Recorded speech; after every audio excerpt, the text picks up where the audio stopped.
आज से ठीक 79 साल पहले भारत ने गुलामी की उस जंजीर को तोड़ा था जिसने इस देश को लंबे समय तक अपने कब्जे में रखा था।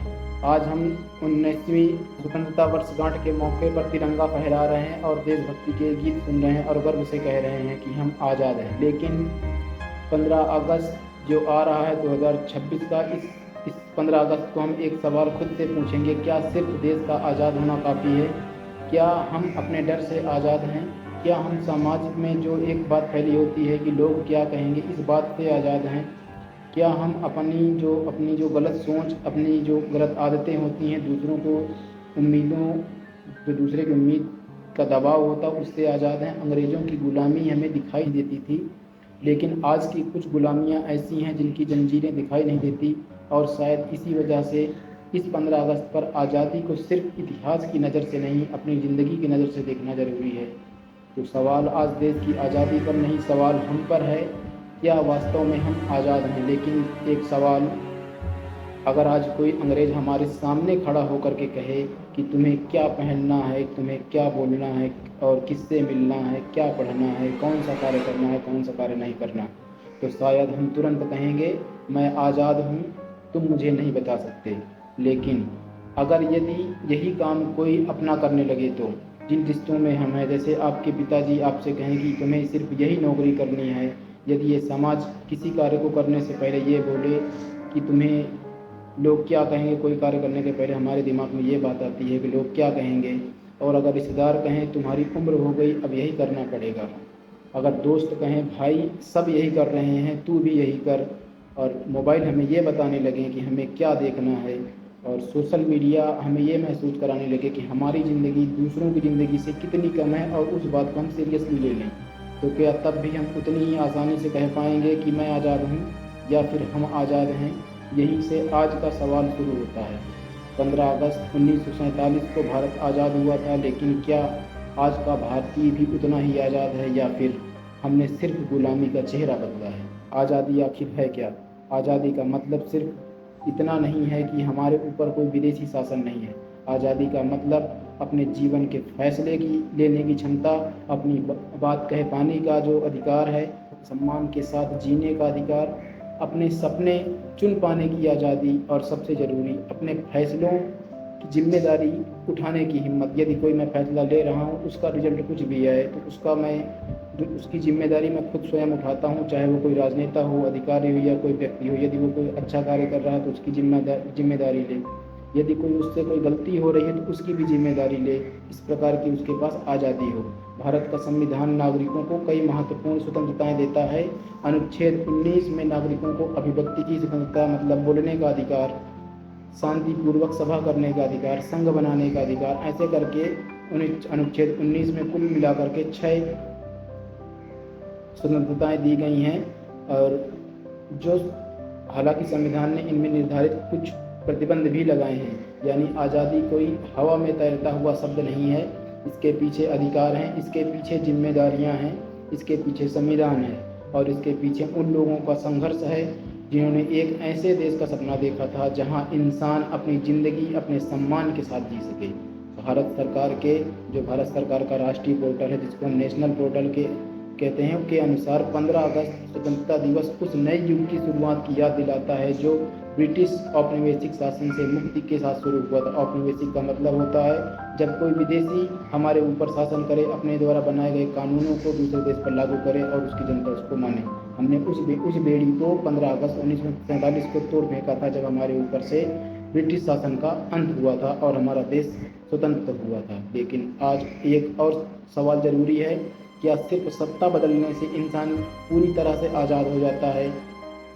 तो इस बात को हम एक कहानी के हिसाब से समझेंगे। मान लीजिए एक लड़का है, नाम है उसका अमन। अमन पढ़ाई में ठीक था, उसका सपना था कि वह कुछ अलग करे। हर युवा का हर नई पीढ़ी में एक अलग सपना होता है, लेकिन उसके पिता चाहते थे वह वही करे जो उसका परिवार हमेशा से करता आया है। उसने अपने बेटे से कहा, बेटा ये सब छोड़ो, सरकारी नौकरी करो, लोग क्या कहेंगे, इतना पढ़ाया है, हमारी बात मानो। अमन ने कोशिश की, कुछ साल बीत गए, फिर एक दिन उसे महसूस हुआ वह अपने सपने के लिए नहीं, दूसरों की उम्मीद के लिए जी रहा। अब सवाल है, क्या उसके पिता गलत थे? पूरी तरह गलत नहीं थे। उन्होंने अपने अनुभव से बोला। उन्होंने गरीबी देखी है, असफलताएं देखी हैं, अनिश्चितता देखी है, इसलिए वो चाहते हैं कि बेटे का भविष्य सुरक्षित हो। लेकिन दूसरी तरफ अमन भी गलत नहीं है, क्योंकि उसकी अपनी ज़िंदगी है। और यही आज़ादी का पहला मुश्किल सवाल है, क्या अपने जीवन का फैसला करना आज़ादी है या अपने फैसले के परिणाम की जिम्मेदारी उठाना? शायद दोनों। क्योंकि सिर्फ मैं अपनी मर्जी करूँगा आज़ादी नहीं है। अगर आपकी मर्जी के परिणाम की जिम्मेदारी कोई और क्यों उठाए, तो आज़ादी नहीं है, जिद है। अब इसे अपने घर से जोड़ कर देखिए। कितने घरों में बच्चे अपने मन की पढ़ाई नहीं कर पाते, कितने युवा अपनी पसंदीदा जो उसका काम होता है वो कार्य नहीं कर पाते, कितनी लड़कियों को आज भी अपने जीवन के फैसले के लिए लंबी लड़ाई लड़नी पड़ती है। कितने लड़के सिर्फ इसलिए नौकरी या करियर चुनते हैं क्योंकि समाज में उनकी इज्जत ज़्यादा है, और कितने लोग शादी इसलिए करते हैं क्योंकि अब उम्र हो गई है। कितने लोग शादी इसलिए नहीं करते क्योंकि लोग क्या कहेंगे। कितने लोग अपनी ज़िंदगी का बड़ा फैसला खुद नहीं करते, बस यह देखते हैं कि दूसरे क्या सोचेंगे। यही यही एक बहुत अजीब चीज़ होती है। हम अंग्रेज़ों से मिली राजनीतिक गुलामी का जश्न मनाते हैं, लेकिन कभी कभी अपने ही समाज की राय के सामने खड़े होने से डरते हैं। कभी कभी जेल की दीवारें बाहर नहीं होती, हमारे दिमाग के अंदर होती हैं। लेकिन क्या समाज ही दोषी है? नहीं, यहाँ बात थोड़ी गहरी है। समाज कोई अलग इंसान नहीं, समाज हम ही हैं। हम कहते हैं लोग बहुत दखल देते हैं, लेकिन अगले दिन हम किसी और के घर की ज़िंदगी में दखल दे रहे होते हैं। हम कहते हैं लोग दूसरों को जज करते हैं, और फिर हम भी किसी की नौकरी, कपड़े, कमाई और ज़िंदगी देखकर फैसला सुना देते हैं। यानी कि हम किसी को उसके कपड़े के हिसाब से बता दिए ये व्यक्ति ऐसा है, इसका व्यवहार ऐसा है, ऐसा नहीं करना चाहिए। यानी जिस समाज से हम परेशान हैं, कहीं ना कहीं हम उसी समाज का हिस्सा भी हैं, और यही छिपी हुई सच्चाई है। आज़ादी मांगना आसान है, दूसरे की आज़ादी स्वीकार करना मुश्किल। हम चाहते हैं मेरी ज़िंदगी मेरी मर्ज़ी से चले, लेकिन कई बार हम चाहते हैं दूसरों की ज़िंदगी मेरी सोच के हिसाब से चले। दूसरा बंधन आता है पैसा। अब और एक सवाल, मान लीजिए आपके पास कोई आपको रोकने वाला नहीं है। आपको जो करना है करो, जहाँ जाना है जाओ, जो नौकरी करनी है करो। क्या आप सच में आज़ाद हैं?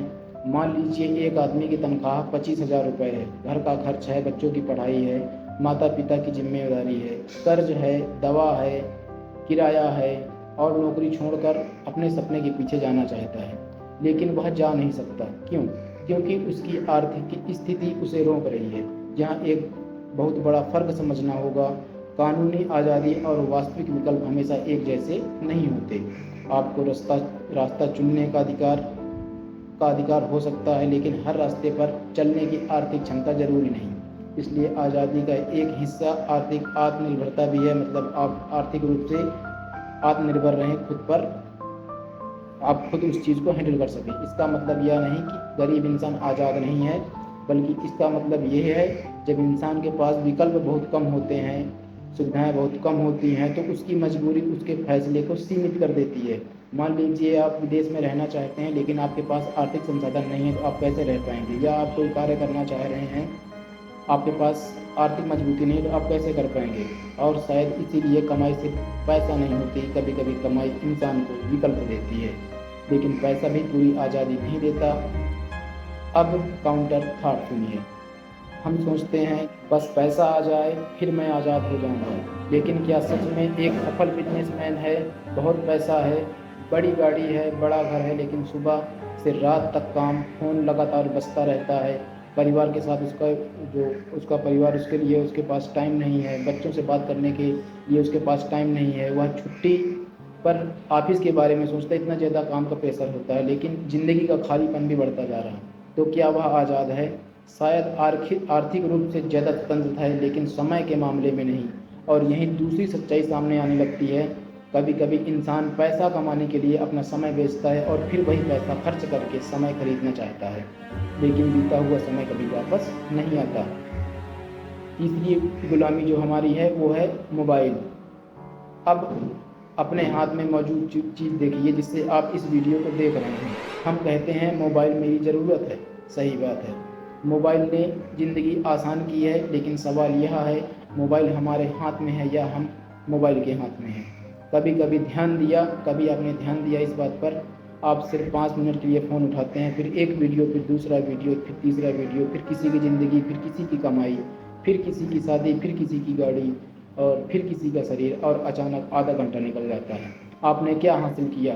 कुछ नहीं। लेकिन दिमाग आपका थक गया। अब आप सोचिए, अगर कोई इंसान अपने समय को खुद नियंत्रित नहीं कर पा रहा तो क्या वह पूरी तरह आज़ाद है? किस चीज़ को आप बंद करने का फैसला नहीं कर सकते, वह चीज़ धीरे धीरे आपको नियंत्रित करने लगती है। और यह सिर्फ मोबाइल पर लागू नहीं होता, या मनोरंजन पर लागू होता है, या सोशल मीडिया पर लागू होता है। कोई लत है, जैसे कोई दारू पी रहा है, कोई गुटखा खा रहा है, कोई किसी प्रकार की बुरी लत है, या फिर दूसरों की राय पर जो लोग मानते हैं उस पर भी ये चीज़ लागू होता है कि आप किसी चीज़ पर इतना ज़्यादा भरोसा मत करें, किसी चीज़ के साथ इतना ज़्यादा टाइम स्पेंड ना करें जो आपको खोखला कर दे। सबसे खतरनाक गुलामी आपकी सोच है।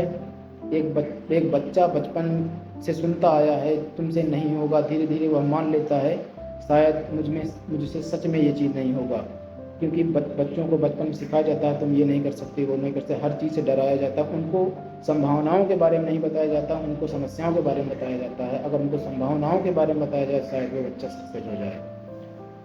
उनको ये बताया जाता है तुम्हें इतना आगे जाने की ज़रूरत नहीं है, धीरे धीरे वह बच्चा अपने जो सपने हैं उनको छोटा करने लगता है। एक लड़के को कहा जाता है मर्द रोते नहीं हैं, वह रोना बंद कर देता है, लेकिन दर्द बंद नहीं होता। एक गरीब बच्चे को बार बार बताया जाता है तुम्हारे बस की बात नहीं है, वह कोशिश करने से पहले ही हार मान लेता है। यही सबसे खतरनाक कैद बनाती है, जब बाहर का पहरा हट जाता है लेकिन अंदर का डर पहरेदार बन जाता है।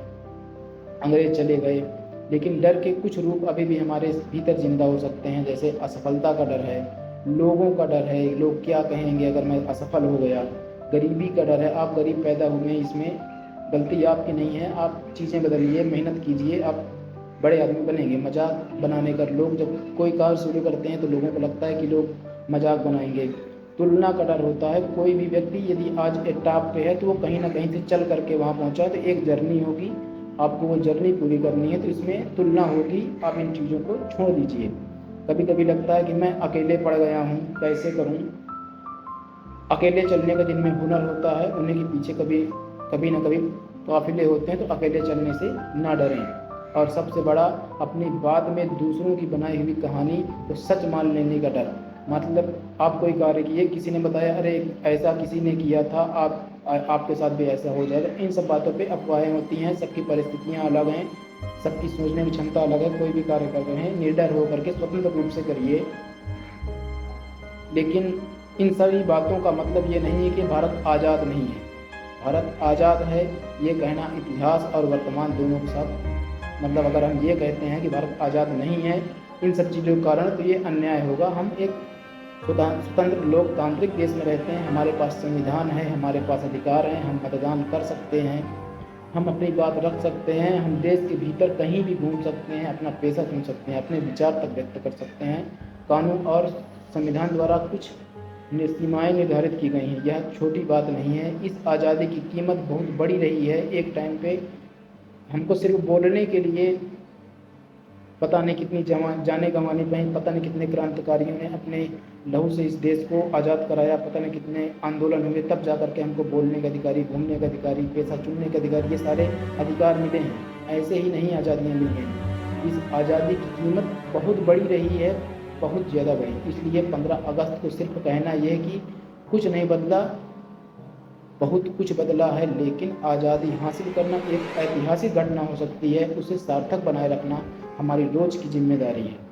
यही फ़र्क है। देश को आज़ाद करना एक पीढ़ी का संघर्ष था, देश को बेहतर बनाना हमारी जो इस समय पीढ़ियाँ चल रही हैं, जो आगे आने वाली पीढ़ियाँ, उन सब की जिम्मेदारी है। एक मैं कहानी आपको बताता हूँ। मान लीजिए किसी गांव में 2 परिवार हैं। पहले परिवार में बेटा पढ़ना चाहता है, पिता कहते हैं लोग हंसेंगे, फिर भी बेटा पढ़ता है। दूसरे परिवार में एक बेटी है जो पढ़ना चाहती है, माँ कहती है समाज क्या कहेगा। पिता कहते हैं लड़की है, ज़्यादा पढ़कर क्या करेगी। अब सोचिए, 15 अगस्त को दोनों घरों में तिरंगा लगेगा, दोनों परिवार देशभक्ति का गीत गाएंगे, लेकिन उसी दिन एक बच्चा अपने सपने की बात करेगा और उसे सिर्फ इसलिए रोक दिया जाएगा क्योंकि लोग क्या कहेंगे। तो क्या हमने आज़ादी की भावना को समझा? देश की आज़ादी का मतलब यह नहीं है कि हर व्यक्ति अपनी मनमानी करे, बल्कि यह है कि हर व्यक्ति को इंसान समझा जाए, उसकी गरिमा हो, उसकी अपनी आवाज़ हो, उसके अधिकार सुरक्षित हों, और जहाँ उसके फैसले दूसरों के अधिकारों को नुकसान नहीं पहुँचाते, वहाँ उसे अपनी ज़िंदगी का रास्ता चुनने की जगह मिले। आज़ादी और जिम्मेदारी, ये बात बहुत ज़रूरी है। आज़ादी का दूसरा नाम जिम्मेदारी है। अगर मुझे बोलने की आज़ादी है तो मुझे ये समझना भी होगा मेरी बात किसी दूसरे को अनावश्यक रूप से नुकसान न पहुंचाए। अगर मुझे इंटरनेट की आज़ादी है तो मुझे झूठी खबर फैलाने से बचना होगा। अगर मुझे वोट देने का अधिकार है तो मुझे जाति, धर्म, डर या लालच से ऊपर उठकर सोचने की कोशिश करनी होगी। अगर मुझे अपने जीवन का फैसला करने की आज़ादी है तो मुझे उसके परिणाम की जिम्मेदारी भी लेनी होगी। अगर मुझे अधिकार चाहिए तो मुझे अपने कर्तव्य भी समझने होंगे। आज़ादी सिर्फ मुझे क्या करने दिया जाए का सवाल नहीं है। आज़ादी यह भी पूछती है मुझे मिली आज़ादी का मैं करता क्या हूँ। एक और अनकंफर्टेबल सवाल है। हम अक्सर कहते हैं देश को बदलना चाहिए, लेकिन देश कौन? सरकार, नेता, अधिकारी? नहीं, देश आखिरकार करोड़ों लोगों से बनता है। हम जितने भी भारत के निवासी हैं, हम लोगों से मिलकर के ये देश बनता है। अगर हम सड़क पर कूड़ा फेंक कर कहते हैं देश साफ होना चाहिए, अगर हम रिश्वत देकर कहते हैं भ्रष्टाचार खत्म होना चाहिए, अगर हम बेटी और बेटे में फर्क करके कहते हैं कि देश आगे बढ़ रहा है, अगर हम जाति और धर्म के नाम पर इंसान को छोटा करके कहते हैं भारत एक है, तो कहीं ना कहीं हम अपनी ही बात से लड़ रहे होते हैं। देशभक्ति सिर्फ झंडे के सामने खड़े होने का नाम नहीं है। देशभक्ति यह भी है झंडे के नीचे खड़े होकर हम कैसा समाज बना रहे हैं। तो क्या वास्तव में हम आज़ाद हैं? इस सवाल का जवाब एक शब्द में नहीं दिया जा सकता। हाँ भी और नहीं भी। हाँ, क्योंकि हमारा देश स्वतंत्र है, हमारे पास संवैधानिक अधिकार हैं, हम अपने जीवन में पहले से कहीं ज़्यादा अधिक विकल्पों का इस्तेमाल कर रहे हैं। लेकिन नहीं, अगर हम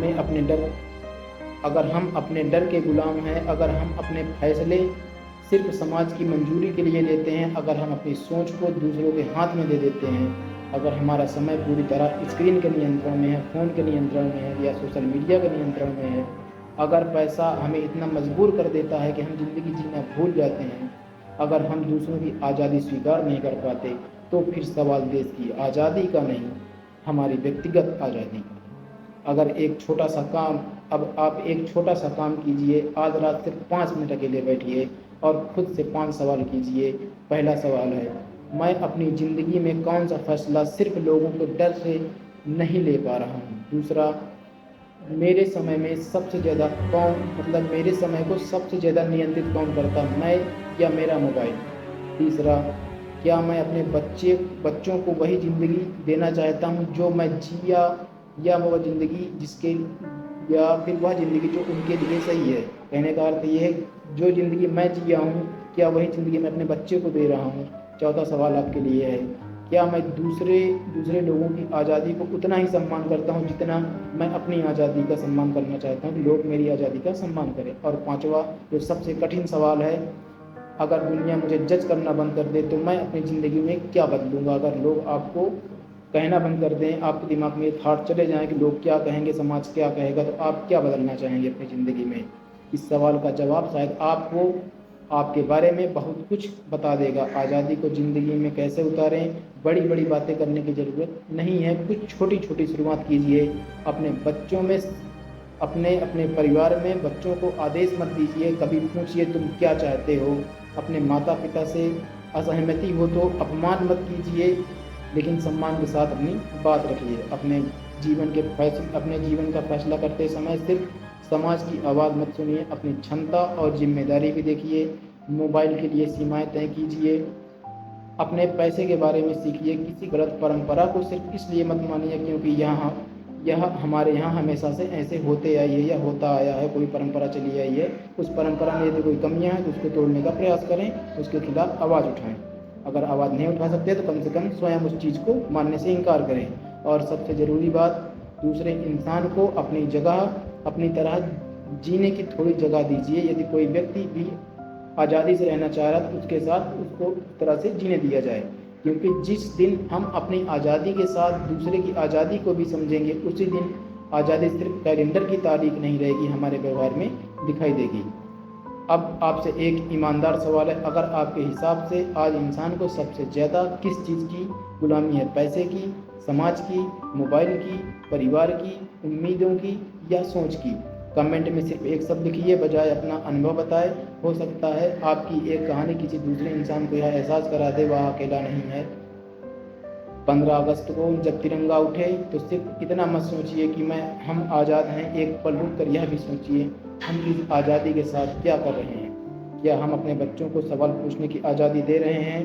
क्या हम अपने घर की महिलाओं को अपनी ज़िंदगी के फैसले लेने की जगह दे रहे हैं? क्या हम अपने माता पिता की बात सुनते हुए अपनी ज़िंदगी के फैसले खुद लेने की हिम्मत रखते हैं? क्या हम दूसरों की जाति, धर्म, कपड़े या विचार के ऊपर उठकर उस इंसान की तरह देख सकते हैं? क्या हम अपने समय के मालिक हैं? और क्वेश्चन हो सकते हैं, क्या हम अपनी इच्छाओं के मालिक हैं? क्या हम अपने डर के मालिक हैं, या फिर हमारे फैसले कोई और कर रहा है? कभी परिवार के नाम पर, कभी समाज के नाम पर, कभी पैसे के नाम पर, कभी मोबाइल के नाम पर, कभी लोगों की राय के नाम पर, और कभी अपने ही डर के नाम पर। याद रखिए, देश की सीमाओं से बाहर की गुलामी दिखाई देती है, लेकिन मन के अंदर की गुलामी अक्सर दिखाई नहीं देती। और शायद 15 अगस्त का सबसे बड़ा संदेश यही है, भारत की आज़ादी हमें विरासत में मिली है, जो हमारे पुरखों ने, जो हमारे क्रांतिकारियों ने, जो हमारे बड़े नेताओं ने हमको दी है। लेकिन अपने परिवार, अपने भीतर की जो आज़ादी है वो हमें हर दिन कमानी पड़ती है, अपने डर से लड़कर, अपनी गलत सोच बदलकर, दूसरों के अधिकार का सम्मान करके, अपनी जिम्मेदारियां निभा करके, और ऐसी ज़िंदगी जीकर जिसमें आपके फैसले सिर्फ लोगों को खुश करने के लिए नहीं, बल्कि समझदारी, सम्मान और जिम्मेदारी के साथ लिए जाएं।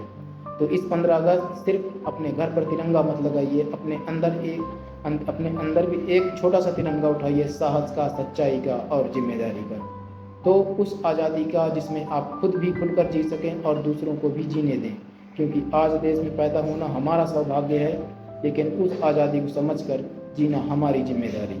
और जाते जाते बस एक सवाल साथ लेते जाइए, अगर आज कोई आपसे पूछे तुम आज़ाद हो, तो क्या आपके पास सिर्फ एक जवाब होगा, या आपकी ज़िंदगी की एक सच्ची कहानी भी होगी? यही सवाल शायद इस 15 अगस्त का सबसे सच्चा संदेश होगा। मैं हूं आनंद राज और आप देख रहे हैं चिंतन। मिलते हैं नेक्स्ट वीडियो में। जय हिंद, जय भारत।